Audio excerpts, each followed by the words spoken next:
Hello दोस्तों, Sidhra science academy में आपका स्वागत है। तो दोस्तों, आज की इस वीडियो में हम समझेंगे प्रश्नावली 1.2 के क्वेश्चन नंबर 3 को। तो दोस्तों, ये हमारी प्रश्नावली 1.2 की वीडियो नंबर 4 है, वीडियो नंबर 4 है। ठीक है दोस्तों, तो चलिए शुरू करते हैं। देखिए क्या कहता है हमारा क्वेश्चन नंबर 3।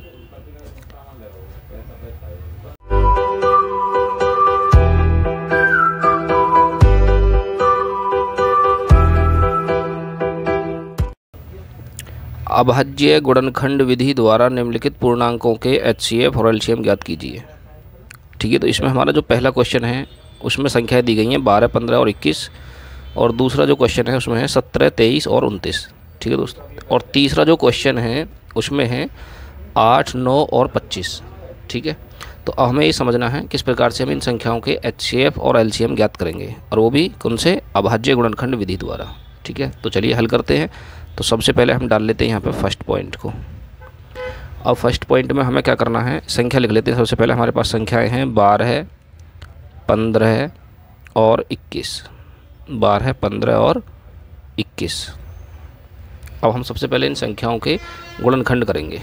ठीक है, सबसे पहले हम इनके गुणनखंड करेंगे यहाँ पे। तो देखिए गुणनखंड करेंगे कैसे, तो हम सबसे पहले 12 के गुणनखंड करेंगे। यहाँ 12 कि जब हम गुणनखंड करेंगे तो हमारी संख्या 2 से कट जाएगी। 2 छिक्के 12 और 2 से काटेंगे 3 बार, 2 तिया 6 और फिर 3 से काटेंगे लास्ट, 3 एकम 3। ठीक है दोस्तों, समझ लिया हमने यहाँ तक। अब हम इसके गुणनखंड करने के बाद में अब इसके हम अभाज्य गुणनखंड संख्याओं को लिख लेंगे। ठीक है, तो हम लिखेंगे यहाँ 12 बराबर 2 गुणा 2 गुणा 3। ठीक है दोस्तों, उसके बाद हमें दूसरी संख्या दे रखी है 15, तो हम 15 के अभाज्य गुणनखंड करेंगे इसी प्रकार से। 15 के हम काटेंगे इसको, तो 3 से कट जाएगी 5 बार और 5 से कट जाएगी 1 बार। तो इस प्रकार से हमने 15 संख्या के अभाज्य गुणनखंड कर लिए। अब हम इसके नीचे लिख देंगे इसको 15 बराबर 3 गुणा 5। ठीक है, अब हमें 21 के अभाज्य गुणनखंड करने हैं, 21 के। तो यहाँ पे हम समझ लेते हैं 21 के अभाज्य गुणनखंड कैसे करोगे। देखिए, तो ये हमारी संख्या 3 से विभाजित हो जाएगी 7 बार, और 7 से विभाजित हो जाएगी 1 बार।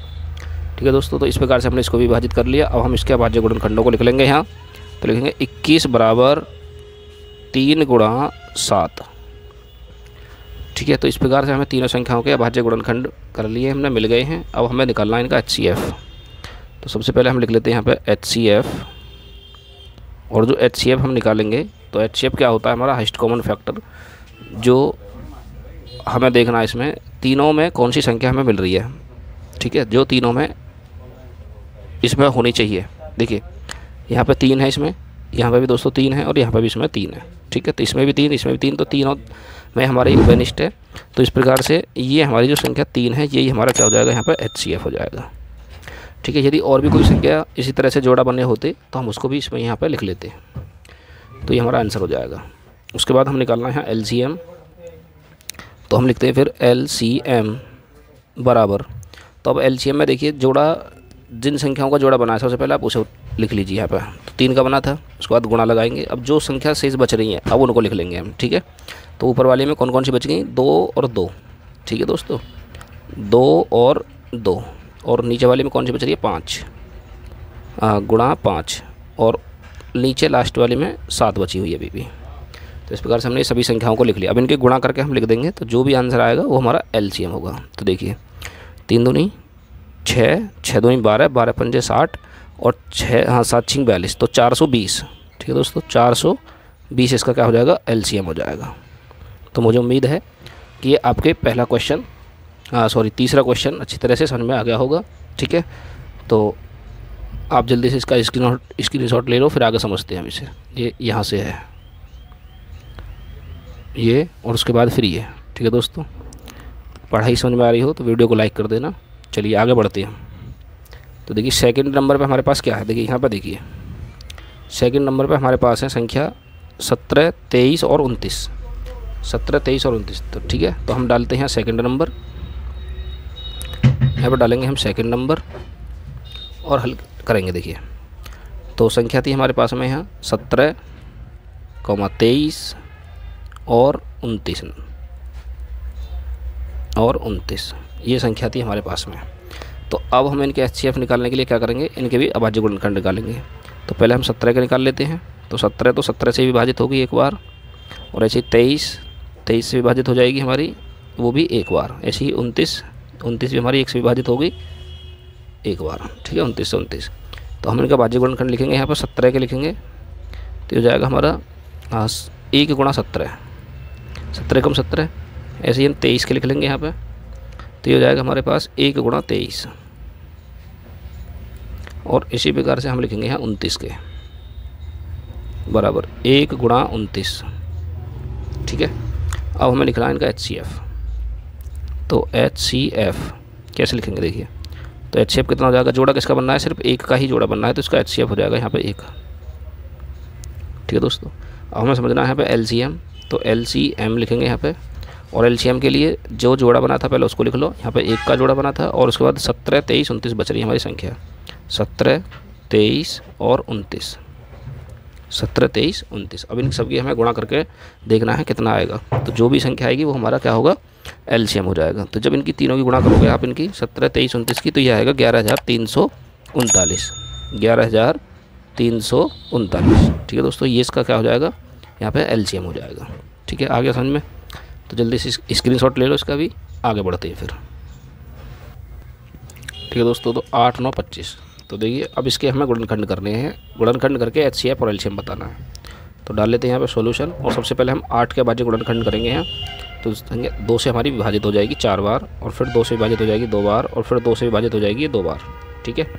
उसके बाद ऐसे ही 9 को हम विभाजित करेंगे यहाँ, 9 विभाजित हो जाएगी हमारे पास 3 से, और 3 से विभाजित हो जाएगी एक बार। उसके बाद हम 25 को विभाजित करेंगे यहाँ पे। तो जब 25 को विभाजित करेंगे तो 5 से विभाजित हो जाएगी 5 बार, और फिर लास्ट में 5 से विभाजित हो जाएगी एक बार, ठीक है दोस्तों। तो अब हमें यहाँ पे इनके गुणनखंड लिख लेने हैं। तो हमें जो 8 के गुणनखंड मिले थे वो कितने मिले थे, 2 गुणा 2 गुणा 2। इसी प्रकार से 9 के गुणनखंड लिख लेंगे हम 3 गुणा 3, ठीक है दोस्तों। इसी प्रकार से 25 के लिख लेंगे हम यहाँ, 25 के हैं 5 गुणा 5, ठीक है दोस्तों। अब हमें यहाँ पे ये देखना है कि कितनी संख्याओं के यहाँ पे जोड़ा बन रहे हैं। जिन जिन संख्याओं के जोड़ा बन रहे हैं वो उसका HCF है, और जोड़ा नहीं बन रहे हैं तो वहाँ पे फिर 1 माना जाता है, तो उसका HCF माना जाएगा 1। तो HCF बराबर, तो देखिए यहाँ किसी संख्या के जोड़ा बन रहे हैं, इसमें 2 2 के हैं, इसमें 3 3, इसमें 5 5, किसी भी संख्या के जोड़ा नहीं है ना। तो जब जोड़ा नहीं है तो वहाँ पे HCF हो जाएगा 1, मतलब वहाँ एक उभयनिष्ठ होगा, एक कॉमन होगा। उसके बाद हमें लिखना है LCM बराबर, तो LCM में क्या करेंगे हम, तो जो HCF है, ठीक है, जिसका जोड़ा बना है पहले उसको लिखते हैं। उसके बाद फिर हम उन संख्याओं को लिखेंगे जो शेष बच जाती हैं। तो इसमें किसी भी संख्या का जोड़ा नहीं बनना है, तो जोड़ा नहीं बनना है तो हम क्या करेंगे, सभी की संख्याओं को लिख लेंगे यहाँ पे। तो 2 गुणा 2 गुणा 2 गुणा 3 गुणा 3 और गुणा 5 गुणा 5, ठीक है। सभी को हमें लिखना पड़ेगा क्योंकि किसी भी संख्या का जोड़ा नहीं बना है। तो जब हम इन सभी की गुणा करेंगे तो गुणा करने के बाद हमें जो संख्या मिलेगी वो मिलेगी दोस्तों 1800, ठीक है। तो ये इसका LCM हो जाएगा। इनकी गुणा कर लेंगे हम, 2 दूनी 4, 4 दूनी 8, 8 तिया 24, 24 ती 72, 72 और 5 पंजे 25। तो हम 72 में गुणा करेंगे यहाँ 25 की, ठीक है दोस्तों। तो 25 दूनी 50 की 0 हासिल के 5, और 25 सत्ते 175 और 5 180। तो इस प्रकार से 1800 हमें इसका LCM प्राप्त हो जाएगा, ठीक है दोस्तों। मुझे उम्मीद है कि अच्छी तरह से पढ़ाई समझ में आ गई होगी। ओके।